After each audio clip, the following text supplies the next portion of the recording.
Just geology time. Yeah, it's geology time. Plus or minus like 500,000 years is perfectly reasonable to us. Okay, that's good. That's interesting.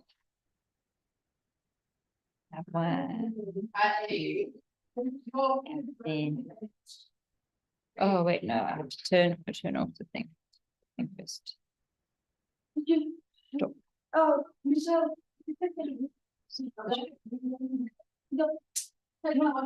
About things like and stuff. Yeah.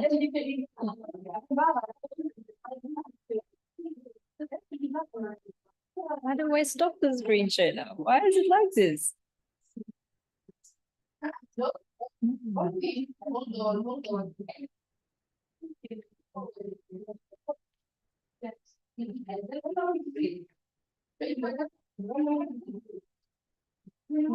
Oh, it's merged with the buttons.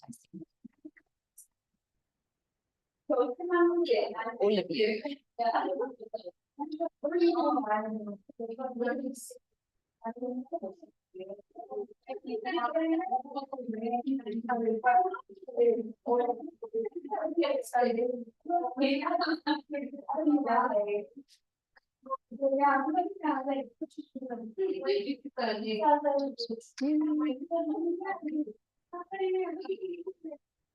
Is everything ready set up?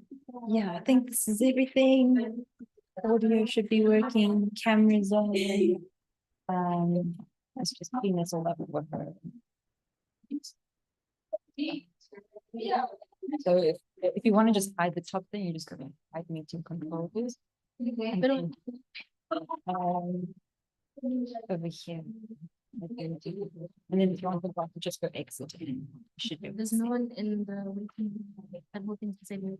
Yeah, that's all disabled. They're all in.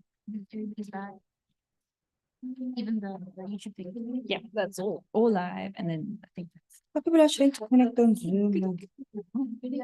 So we can start now. Hi, everyone. Can we settle down and sit down, please? Thank you. So, hi, thank you guys for making it here. Welcome to our Rock Sock. GEOTALK, welcome to it. And thank you for coming. I hope everyone is well and warm, right? So without further ado, let's introduce our guest speaker for today. Before we could do anything, guys, she's a graduate from Wits University, right? Graduated with honors, BSc in geology. Thank you. So right now what she's doing, she's currently in, she's moving into a very exciting area of industry as a geologist into the energy transition, incorporating minerals, sustainability, and ESG, right? So let's just welcome NONHLANHLA BUTHELEZI. ooh. Thank you. Thank you. So today's talk is groundwork for green energy and looking at how geoscientific applications can work in the construction of a wind farm. So just a little bit about me. I am basically a planner for a wind farm somewhere in the Eastern Cape.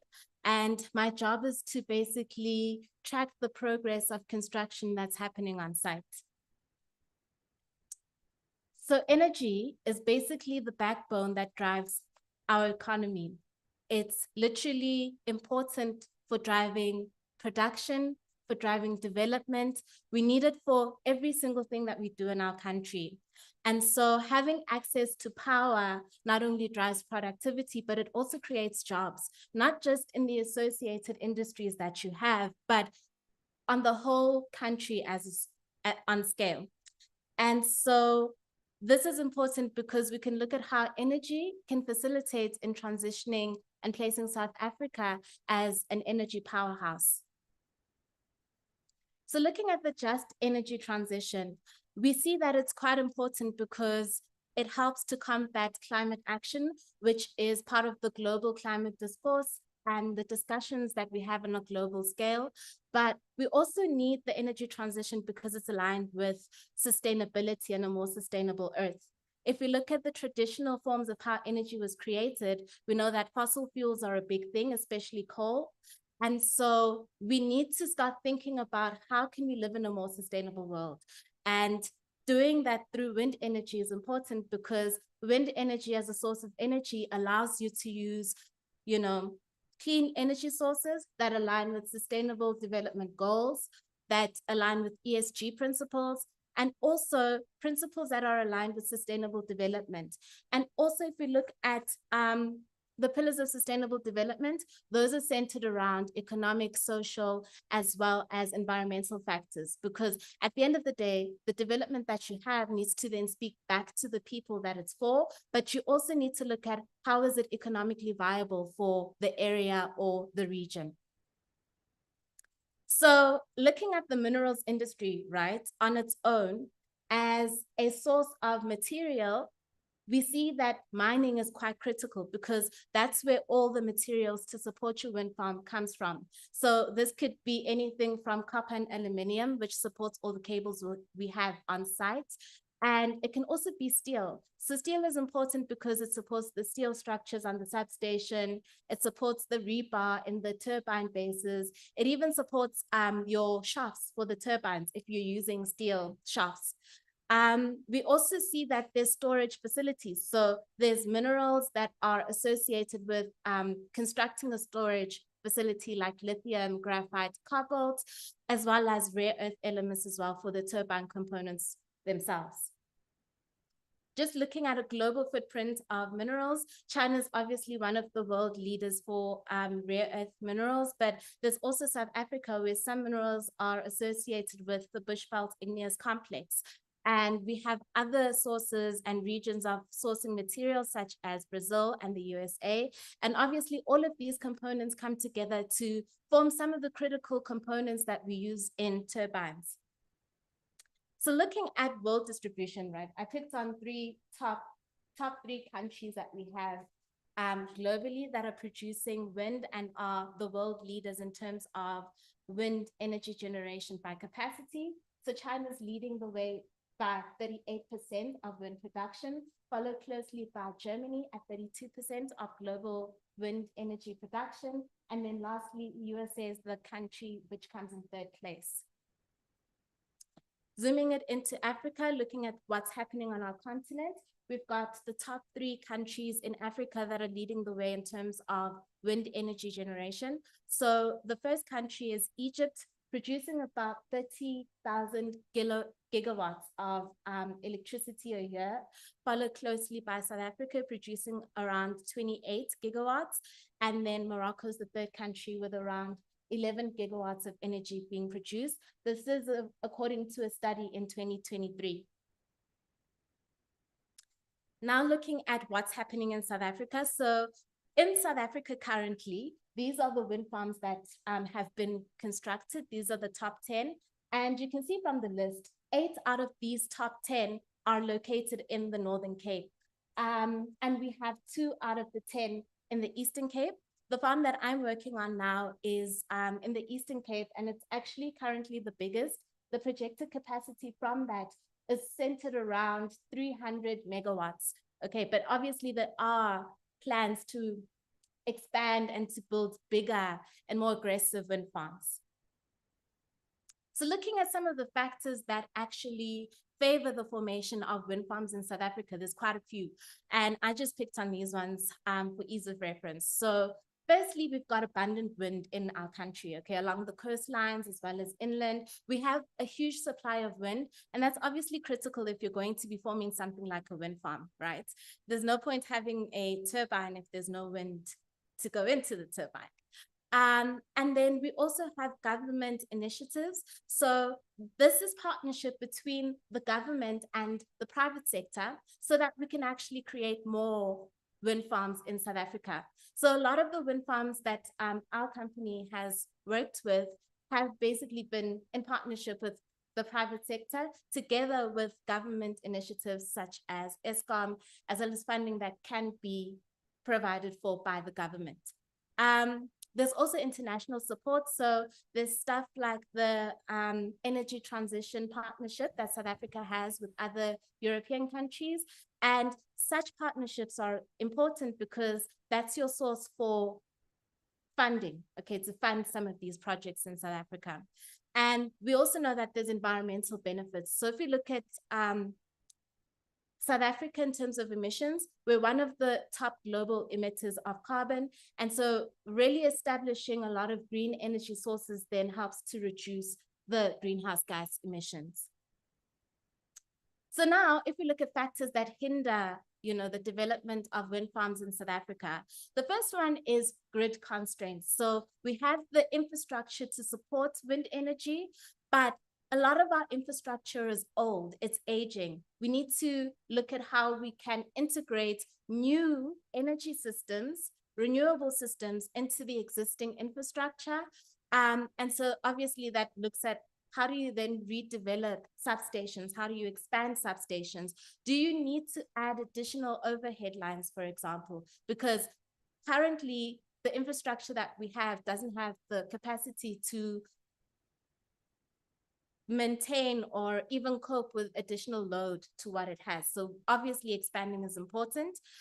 Financing barriers also exist. Capital isn't always available. And as a result of that, funding can be an issue for a lot of people. We have environmental restrictions. So the environment is critical. You can't develop without considering the environment. In South Africa, we have a lot of environmental laws, from NEMA to the Water Act to the Air Pollution Act. And obviously those laws will be associated with certain audits, with certain permits, with certain licenses. And that can take a really long time before you actually start developing. So the time factor becomes important for your development that you have in a region.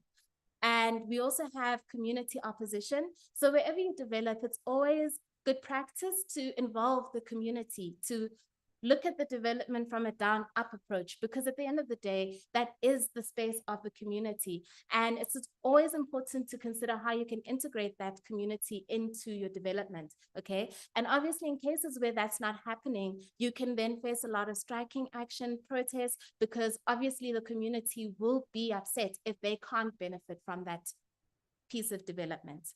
Another thing that we're seeing also on the wind farm I'm on is skills shortages. And obviously if you have a shortage of skills, ultimately it does mean that you have to outsource, and that can obviously be problematic, especially if you're not getting the people when you need them. Time is critical. So looking at some of the ideal locations of wind farms in South Africa, a lot of the wind farms we have are currently located in the Northern Cape.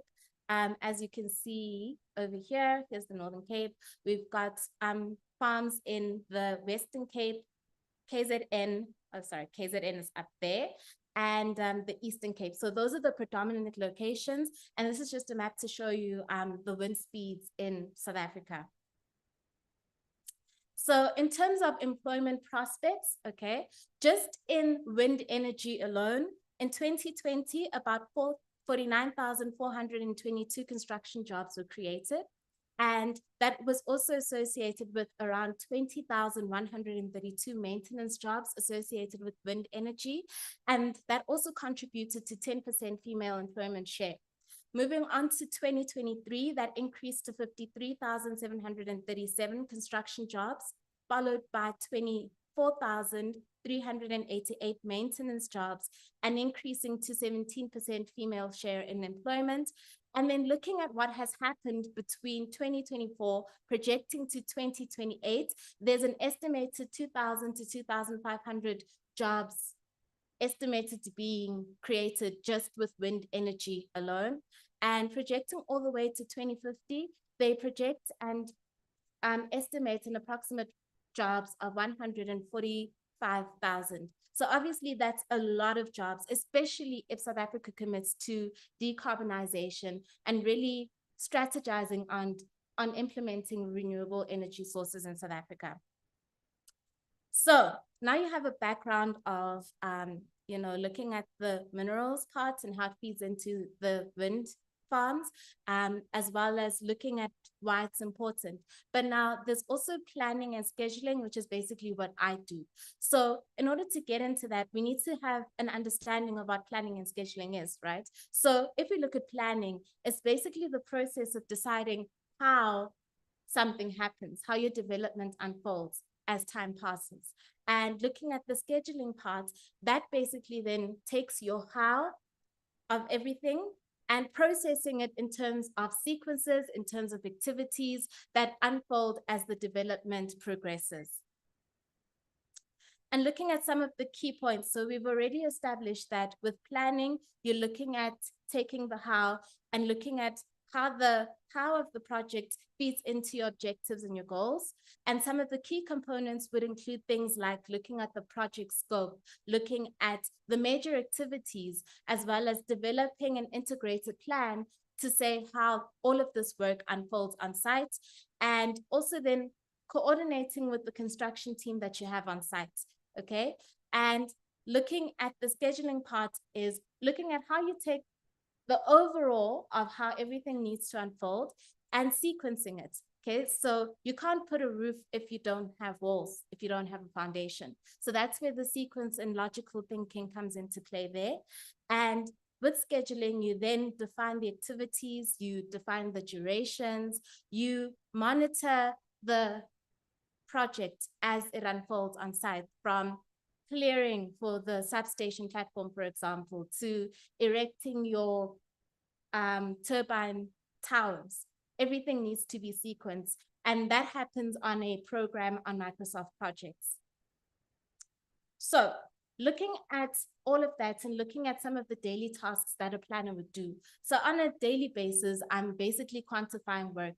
That is the most critical thing that you can do. You have to quantify everything, from every single meter of every single road, from the cubes of concrete that have to go into turbine bases, to how many square meters each building is on a substation platform. You have to quantify every single thing. Obviously, before construction has started on site, you would basically be using your issued for construction drawings to assist you. But obviously, as the development unfolds and develops, you get to see how the two sort of integrate to each other and how the meters are covered. But also quantifying is important because you're reporting a percentage of work complete every single day, every single week that you collect the data. So the quantifying is very, very important because it informs everything that you're doing on that wind farm. Another important thing that you need to consider for this is collaborating, right? Because you don't work alone. You work as part of a team that's putting this whole wind farm together. So you need to collaborate with all the departments. Everybody has a critical role for you to do your work. So that can range from talking to the logistics department, okay, because they're dealing with the procurement of every single item on that program you have for construction, to speaking with the document controller, okay, because they handle all the drawings. And each time there's a new revised drawing, you need to be the first one to see it, because that could mean you have a change in meters for roads, you have a change in meters for a building.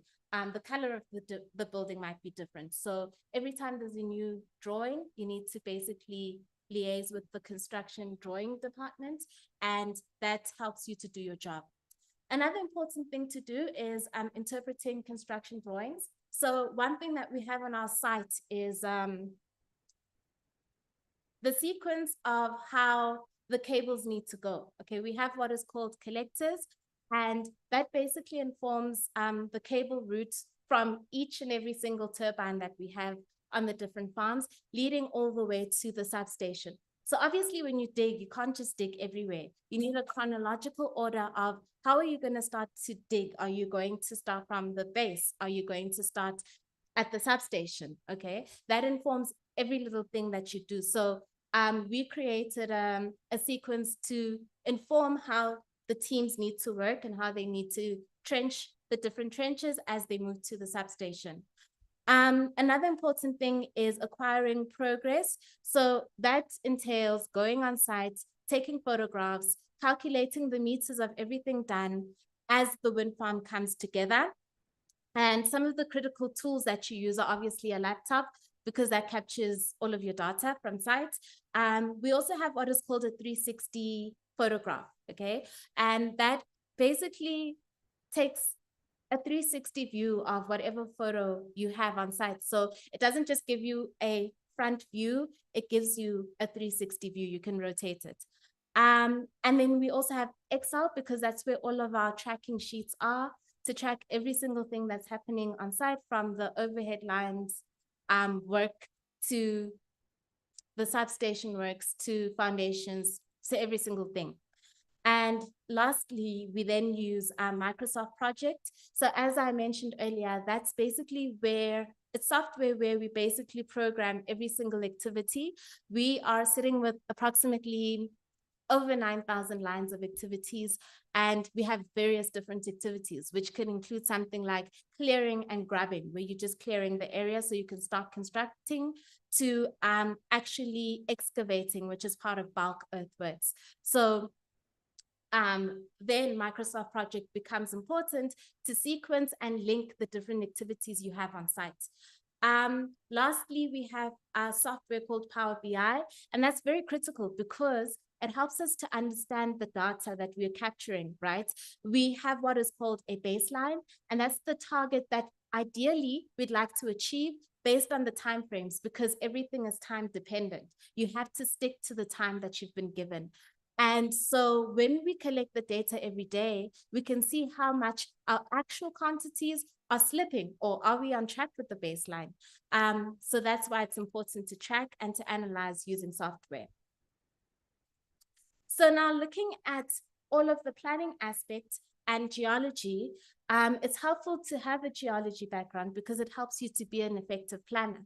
And some of the key points I chose are basically strong spatial analysis. Okay, so as a geologist, you are out in the field, you are looking at the relationship of the geology and how it speaks to the geological history of that area. So having that is then important because you can integrate it in understanding how the wind farm has been laid out. Okay, something as silly as looking at foundations, for example, that can inform you on, oh, okay, there's water here, this is why this type of foundation was chosen, for example. Oh, there's clay there, we can't really build in that area. And then we also have understanding subsurface conditions. So constructing anything, developing anything, the ground is your biggest asset. You need to know every single thing about that piece of land, okay? Because at the end of the day, you're going to have superstructures like buildings or a bridge or any structure really. And those structures exert a force on that ground. So you need to know how strong that ground is. Can it support your development? Is it strong enough? And then we also look at field data collection. So I remember with the field trips, you are out on sites, you're collecting data, you're looking at the geology, you're looking at what has happened there, you're looking for structures, you're looking for the texture. And so that becomes important because you use that skill when you do your progress capturing. So when I go out, I look at, okay, this is how many meters of clearing they did the 1 week. Now they've added importing of more rock layers so that they can reach a certain level of the road. Okay, so you're using that skill to collect the data and look at what's happening on site as the wind farm is coming together. And then lastly, analytical thinking. So this can be looking at complex geological terrain and then using that skill of analytical thinking and applying it to understanding how your program for that project has to be sequenced. So for example, if you look at geological areas, the basement is almost always the first thing to be there, okay? Followed possibly by sedimentary rocks. And if you see intrusives, you know, that's possibly associated with tectonic movement or events. And so the same skill can then be taken and you can use that to look at how do you logically sequence your work. Okay, and I mentioned earlier, you can't have a roof without a foundation. You need to think about the things you're doing logically. If you're looking at a road, you can't really be compacting the road, which is the last activity, if you haven't cleared the topsoil. Okay, topsoil is bad for any building. You don't want that.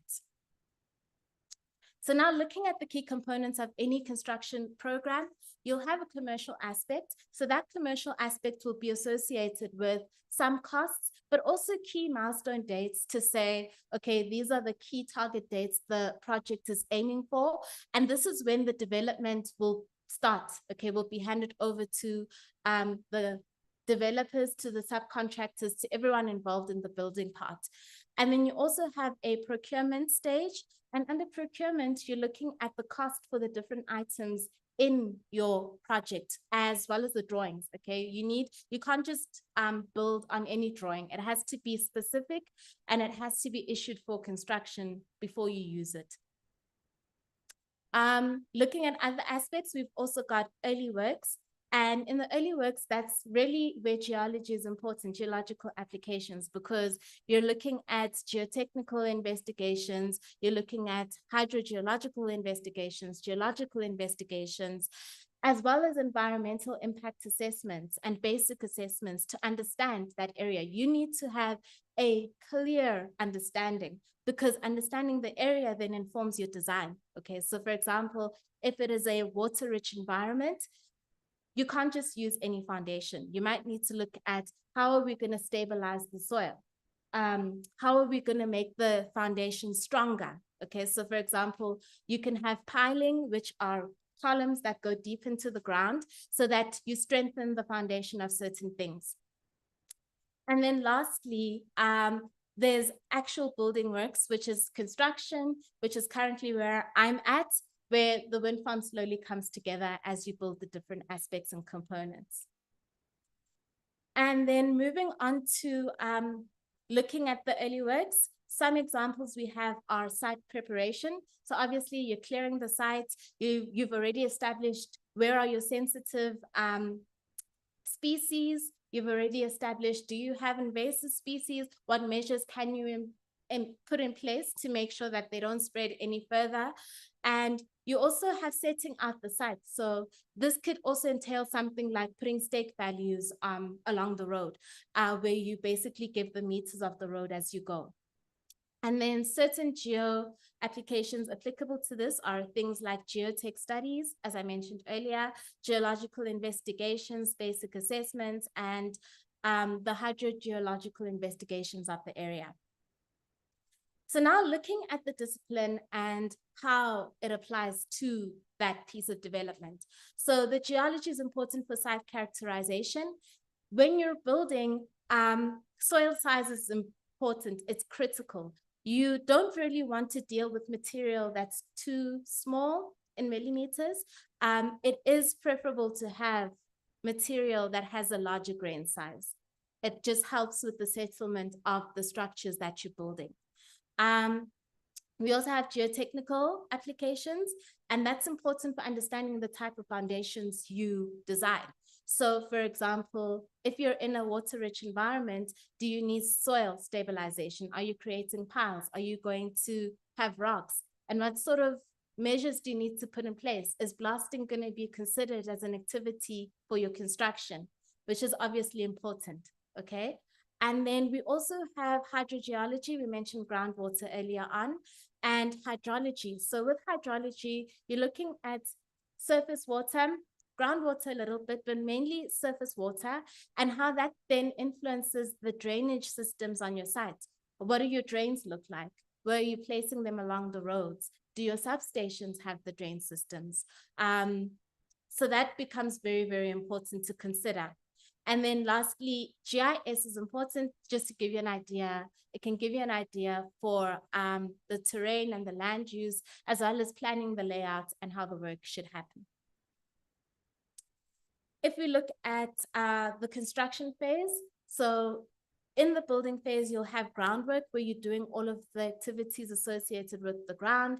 This involves removing the topsoil, and we call that clearing and grubbing.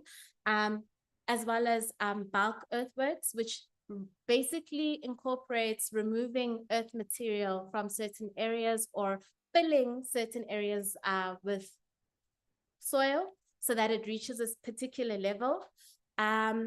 Foundation works is also part of groundwork.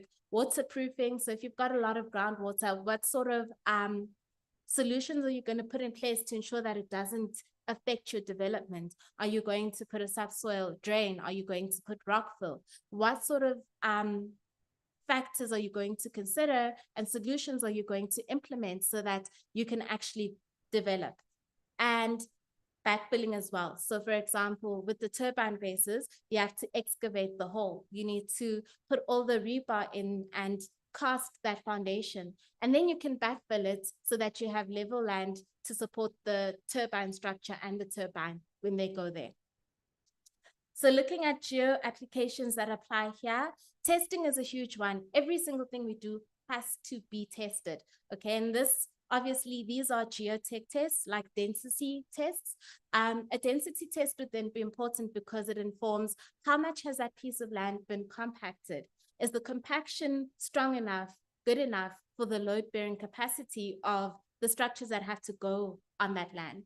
We also have something called a CBR test, which is short for California bearing ratio. And that then just looks at the size of the materials that you have. Okay, the size is critical, and the size does impact how the structures settle in that area.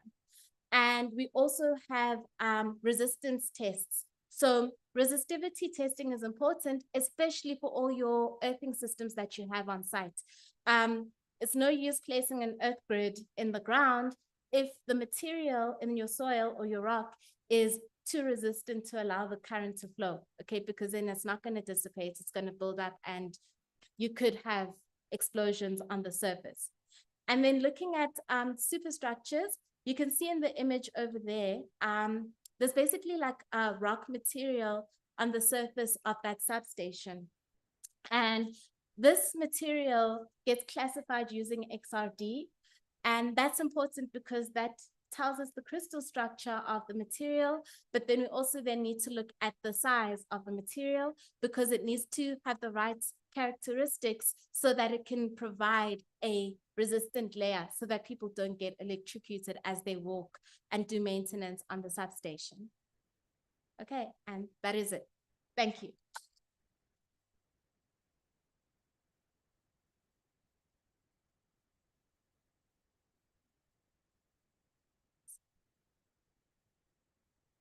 Okay, thank you very much. Guys, I'm going to open a poll for questions. Anyone that has a question, just say so. Even on chat, if you have a question, just raise up your hand and yeah. Okay, so I'm going to ask. Good. Our mic doesn't work, right? I'm going to point at someone and you ask your question and I'll repeat it and just answer. Okay, then. Ask.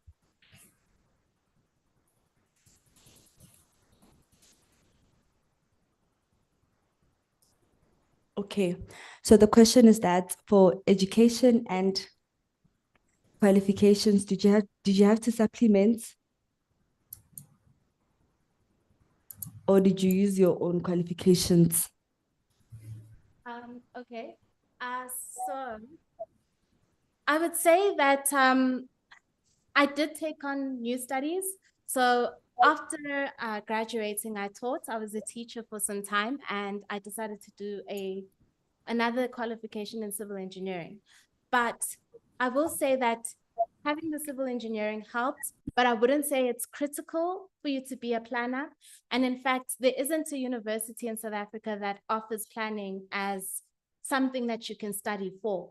So as a geology graduate, I would say you are positioned enough. However, maybe supplement your degree with Microsoft projects training to enhance you as a planner. Okay, so we're going to take our second question. You can ask.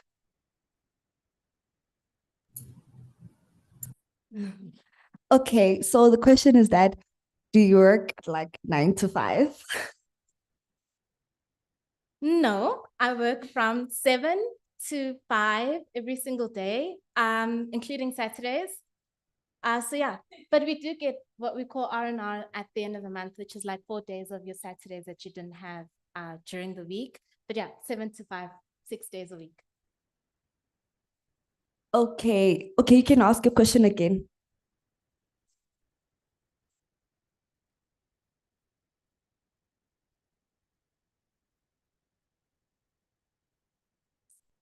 Okay, so the question is that how did she get into the job she's doing? Does she know that there's something that she must do or? So, I didn't actually know that planning exists as a career. I had some idea about planning when we were doing construction management as a course under civil engineering, but I didn't really know that it's a whole career that you can do. I will say, however, something that really helped me transition is my LinkedIn. So on LinkedIn, I participate a lot, I post a lot, and having that community, you basically have a global stage. So if you put the work into having an online and digital presence, it can help getting the right attention, which is associated with good good employment opportunities. So I got discovered on LinkedIn. Okay, before I take another hand, we have questions from our live audience. So do you mind reading the question and repeating it, then you can answer? Okay. Okay, so the first question reads, do you prefer sedimentary, igneous, or metamorphic base where cables pass through underground? You did say rock strength, conductivity are crucial things you test for. And I know HPHT rocks tend to be stronger than subsurface rocks. I don't know about resistance. Okay, so yeah, okay. So it is preferable to have sedimentary rocks in an area because it's cheaper. The engineers want the cheapest possible solution. They don't care about the rocks. They don't. To them, it's just a rock. And how does that rock impact their development? They want the cheapest option. So having sedimentary rocks is the best option. Because if you have harder rocks, that means money for blasting. And you obviously don't want to waste your money. And then in terms of resistance, I know the clay material is more conductive, but obviously you can't build in clay. So yeah, that's basically what I've seen on site. You want to stay away from the clay. In terms of very strong resistant rocks, we haven't had strong resistivity. It tends to fall within the range. Okay, is there another question? Okay, in your view, what are the primary challenges faced in the construction industry with regards to adhering to project schedules and meeting established deadlines? Okay, so there are a lot of challenges. And these challenges obviously creep up in the form of delays. Nobody really can fully plan. You can try to see upcoming delays, but not every single delay can be forecasted. So for example, if there's a disease outbreak, sometimes that might pause your work, okay? And ultimately that means putting a stop on the works on site and looking at how you can re-baseline and reschedule the construction program you have for that piece of development. But something like the weather, you can kind of work with that. So for example, if it will rain and you're trenching, that's a big problem because why trench if it's going to rain? Your trenches are going to fall apart and that's just reworks. Okay, so you need to think about how does that particular activity pertain to whatever delay you're facing? And then also look at how you can incorporate that delay as part of your construction progress. In terms of meeting the deadlines, that can be tricky. So obviously, if you are the subcontractor working on site and the delay is your fault, then you will be liable for whatever penalties. But if you can prove that, you know, something like a disease outbreak, if you can prove that the delay really wasn't your fault, you've programmed that, sequenced that into your construction program, and then that can help with extension of time and looking at how the development unfolds. Is there another question?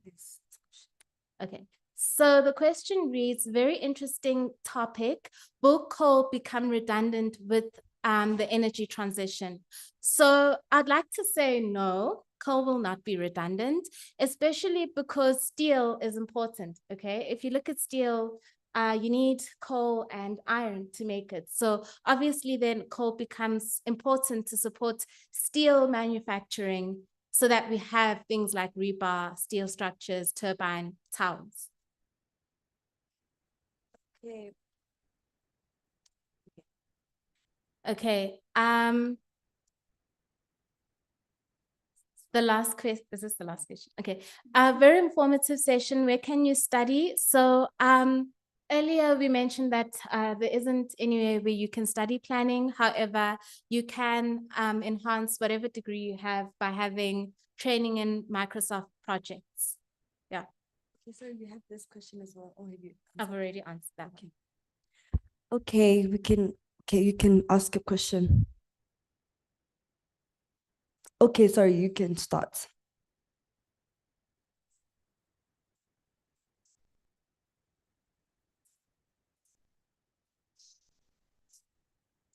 So the question is, because wind is not always there all the time, how do you maximize storing energy? Okay, so in terms of how much you store, I wouldn't know. But obviously that's why your storage facilities become very important, because you can't really guarantee renewable resources. The sun doesn't shine all the time, the wind doesn't blow all the time, but whatever energy you're able to store, you at least have backup when those scenarios occur. Okay. Can I start with her and then I'll come to you? Yeah.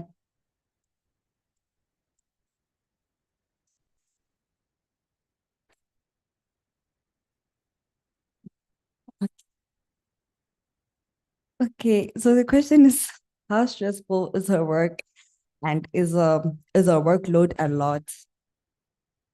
Well, it depends. It can be very stressful, especially like in the early stages where everything is being constructed all at the same time.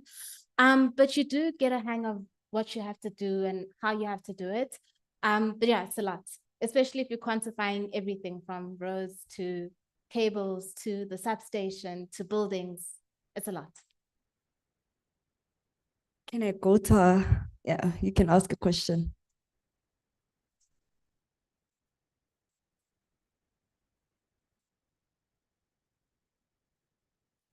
Okay, the question is, what does she do as her honors project, and does it help her currently now?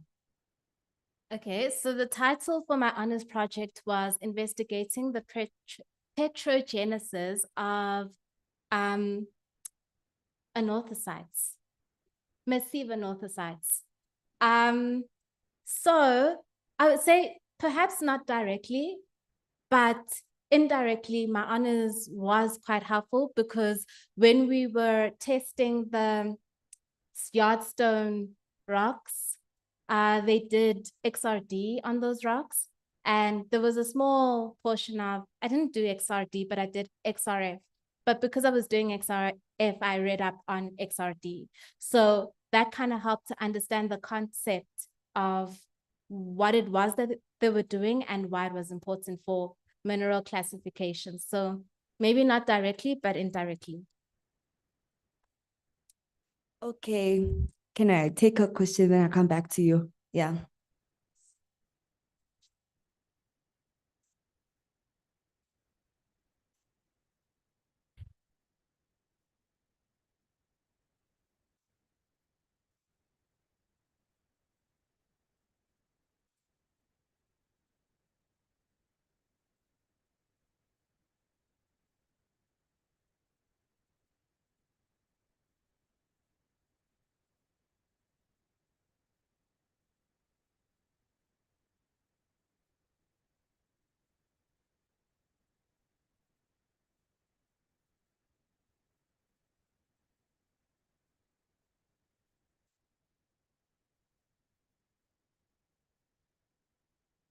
Okay, so the question is, are we really branching into clean energy, or yeah? Okay, so I mean, in an ideal world, in an optimal world, the goal is to reduce greenhouse gas emissions, is to be sustainable, is to have less climate change, right? So that is the whole idea for supporting renewable energy, because it does support reduced emissions that are associated with the production of electricity. However, in the same breath, you are still sourcing the materials. So perhaps you're not erasing the greenhouse gas emissions entirely, but you are reducing the footprint of the emissions. Okay, you can ask a question.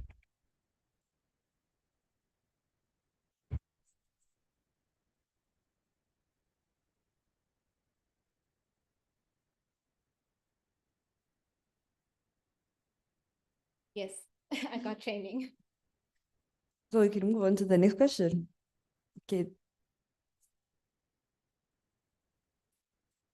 Does your company offer any funding and bursaries? That's important. Okay, so my company is tiny. We're a small consulting firm. There's I think a total of like 12 of us currently. So it's small in that regard. So we're not really offering any bursaries. But yeah, I do know there's quite a number of planning companies in the country. Okay, guys, before this, can I just say, chat, this is the last question we're taking from chat. And also this is the last question we're taking now, like one more hand. Yeah. So you can ask your question and then we'll go to chat.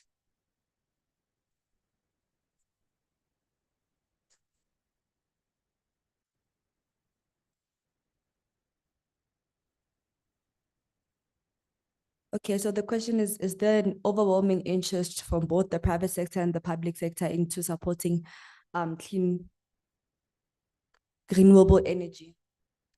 Okay, so yes, there's quite a few private sector companies that are investing, obviously in partnership with the government. So yeah, there's a lot.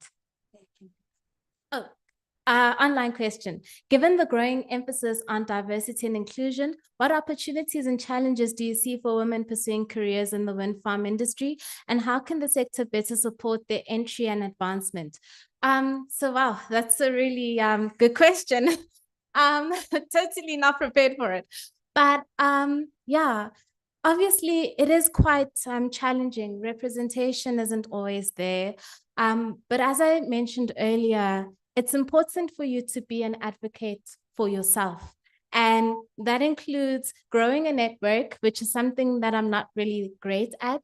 But if you grow a network, it becomes easier for you to facilitate certain jobs, to facilitate certain spaces, and to enter in sectors you didn't even know exists. In addition to that, as I said, these days we've got online social media presence. And if you work really hard to building your own brand, it can help you to be noticed. It can help you to get job opportunities, but it also then aligns with, you know, creating the kind of voice you want to align your work with. So yeah, having a strong social media presence is helpful. Okay, guys, thank you very much. No more questions, ne? Yeah, thank you very much. Okay, I'll take one last. Yeah, I'll take one last question. From who? Because we have two hands now. You can ask. Yeah. She's asking if the pay is good. Okay. I mean, it depends on what you want. All I can say is that I'm happy. But yeah, it's good. It's decent. I don't know how to answer you. Okay, thank you guys.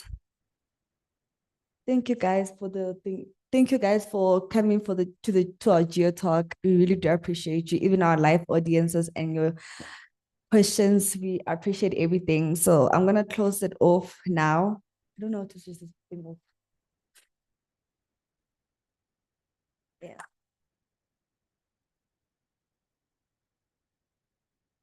Thank you, everybody, for joining. So if you have personal questions like her pay and stuff, please ask her privately, guys.